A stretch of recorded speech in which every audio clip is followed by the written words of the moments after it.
বেলডাঙ্গার ভারত সেবাশ্রম সংঘের সেবক পদ্মশ্রী কার্তিক মহারাজের বিরুদ্ধে শ্লীলতাহানি ও জোর করে গর্ভপাত করানোর অভিযোগে মুর্শিদাবাদের নবগ্রাম থানায় লিখিত অভিযোগ করেছেন এক মহিলা।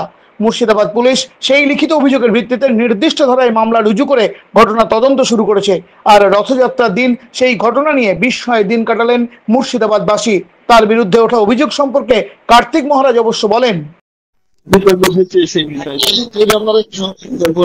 আমার আইনের বিভাগ আছে, আর এটা সন্ন্যাসীর কাছে। সন্ন্যাসী বলছেন যে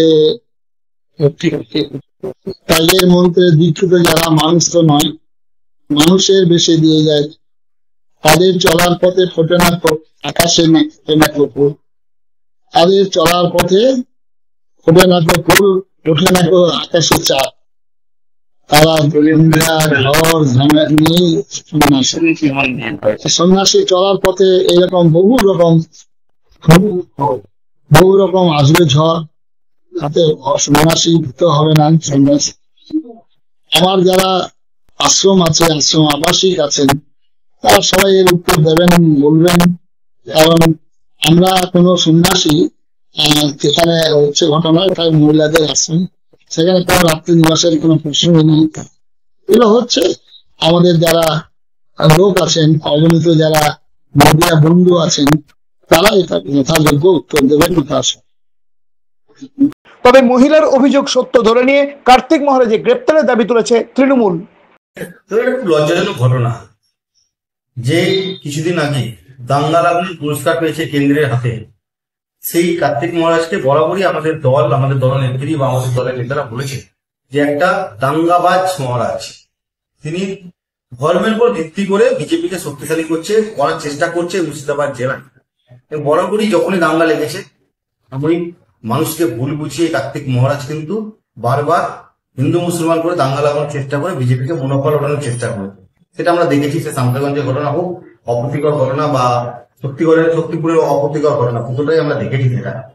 তো কার্তিক মহারাজকে ইতিমধ্যে পুলিশ প্রশাসনের উচিত অ্যারেস্ট করা, এবং প্রশাসনের উপর বিশ্বাস ভরসা আছে যে বোনটার সঙ্গে, যে মেয়েটির সঙ্গে এই বাজে নক্কারজনক ঘটনা এই ভণ্ড মহারাজ করেছে, তার ইতিমধ্যে শাস্তি হওয়া উচিত এবং দৃষ্টান্তমূলক শাস্তি হওয়া উচিত।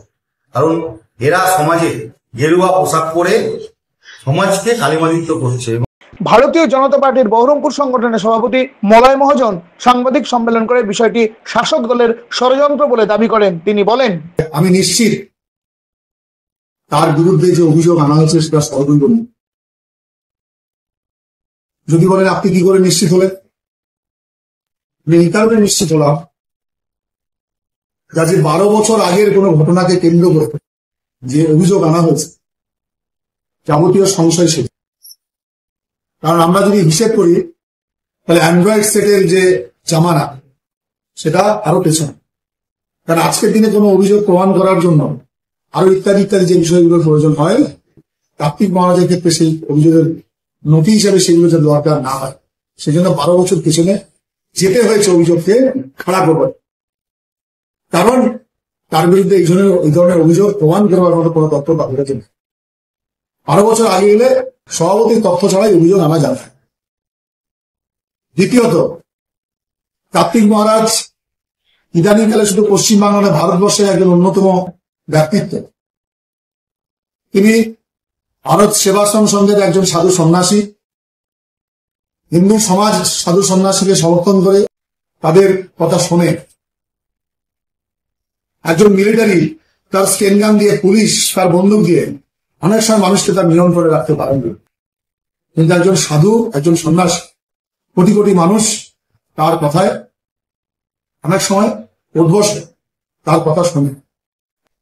ঠিক একইভাবে কার্তিক মহারাজের মত মানুষের যে অগণিত ভক্ত অনুরাগী, তারা তার কথাকে মূল্য দেন, গুরুত্ব দেন।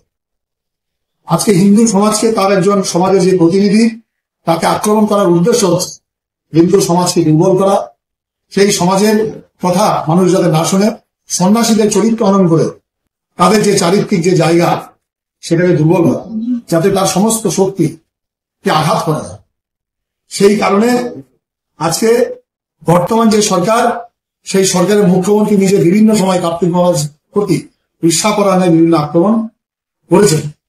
সেই কারণে আমার নিশ্চিত ধারণা আজকে পশ্চিমবঙ্গের যারা সরকারি দল, তারা উদ্দেশ্য সাধিত হবে কার্তিক মহারাজের বিরুদ্ধে এই অভিযোগ রয়েছে। তবে বিজেপির রাজ্য বা কেন্দ্রের নেতারা আইন কলেজের গণধর্ষণের ঘটনা নিয়ে সমাজ মাধ্যমে সরব হলেও কার্তিক মহারাজ এ বিষয়ে প্রকাশ্যে কোনো মন্তব্য করেননি। ভোটযুদ্ধে সরাসরি না নামলেও কার্তিক মহারাজকে ইদানিং একটি নির্দিষ্ট রাজনৈতিক দলের পক্ষে সওয়াল করতে দেখা গিয়েছে। তবে তার বিরুদ্ধে শ্লীলতাহানির অভিযোগ ওঠায় তাজ্জব কংগ্রেসও। মুর্শিদাবাদ জেলা কংগ্রেস বিষয়টি নিয়ে অবশ্য দূরত্ব বজায় রাখারই সিদ্ধান্ত নিয়েছে।